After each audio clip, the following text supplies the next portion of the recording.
машина. Бегала машина. Человек, да. Это помнишь?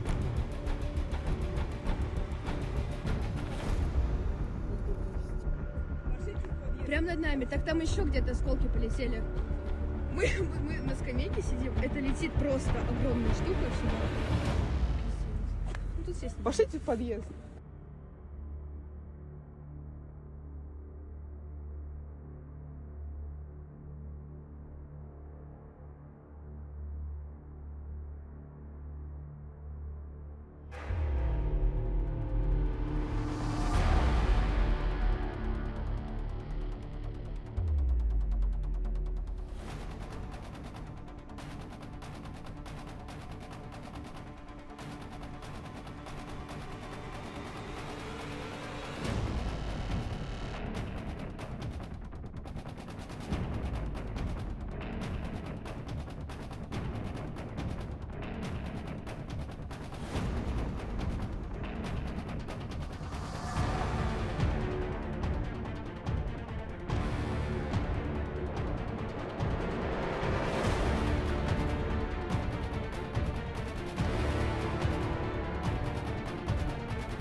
Товарищ Верховный Главнокомандующий, в соответствии с планом подготовки вооруженных сил Российской Федерации, под вашим Товарищ Верховный Главнокомандующий, в соответствии с планом подготовки вооруженных сил Российской Федерации, под вашим руководством проводится тренировка по управлению вооруженными силами Российской Федерации, в ходе которой будут отработаны задачи нанесения массированного ядерного удара стратегическими наступательными силами в ответ на ядерный удар противника. Порядок проведения тренировки доложит начальник генерального штаба генерал армии Герасимов Валерий Васильевич. Товарищ Верховный Главнокомандующий, к тренировке привлекаются ракетная подводная лодка стратегического назначения Тихоокеанского флота, подвижный грунтовый ракетный комплекс ракетных войск стратегического назначения «Ярс», ракетная подводная лодка стратегического назначения Северного флота, 2 стратегических ракетоносца дальней авиации Ту-95 МС.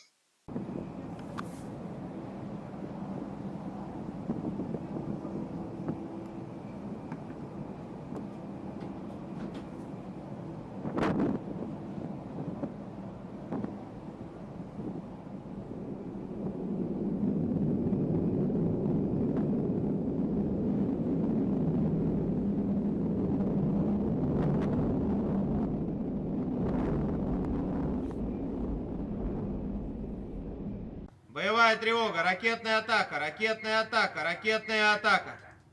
Боевой курс 320, занял базовую.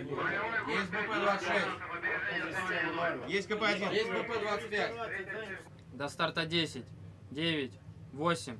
3, 2, 1, 0. Есть старт ракеты. Есть старт ракеты по ракетной шахте номер 8.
Mr. President, are you worried about the North Korean troops in Kursk, in Russia?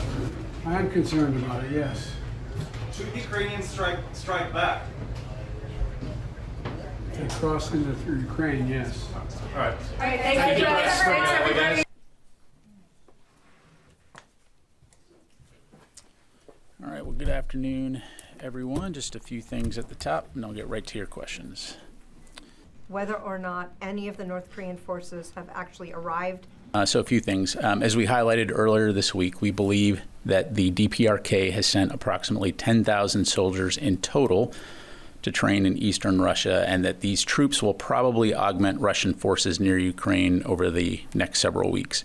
A portion of those soldiers have already moved closer to Ukraine towards Russia's Kursk Oblast near the border with Ukraine, approximately a couple thousand, with a smaller number already present in the Kursk region. We remain concerned that Russia intends to use these soldiers in combat or to support combat operations against Ukrainian forces in Kursk. We continue to monitor closely and are consulting with our Ukrainian partners as well as other allies and partners. Two questions, both on North Korea here. I think as Secretary Austin highlighted, however, though, this is an indication of the dire situation that Russia finds itself in terms of manpower on the front lines. They have experienced significant casualties in this war, and the fact that they now need to outsource for foreign troops to help support their forces inside Russia indicates that there's some serious questions in terms of their ability to continue to sustain their personnel requirements. So again, that's something that we'll continue to follow closely. Do you have any evidence that these North Koreans are plan to go into Ukraine proper to fight? And can the Ukrainians use U.S. weapons now to fire on the North Korean troops? Should the North Korean troops expect to be fired upon using U.S. weapons if they arrive in Kursk or Ukraine? Well, as I highlighted, I mean, that's something we're keeping a close eye on. We are concerned that they do intend to employ these forces in combat against the Ukrainians, or at least support combat operations against the Ukrainians in the Kursk region. So as of right now, it remains to be seen exactly how the Russians and the North Koreans will employ these forces.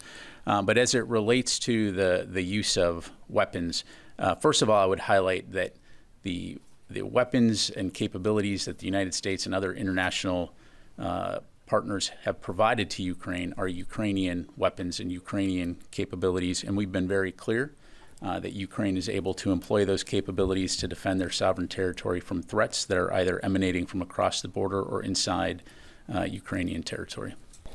Are there North Korean troops inside Ukraine right now? So we have no information right now to corroborate the reports that there are DPRK forces inside Ukraine.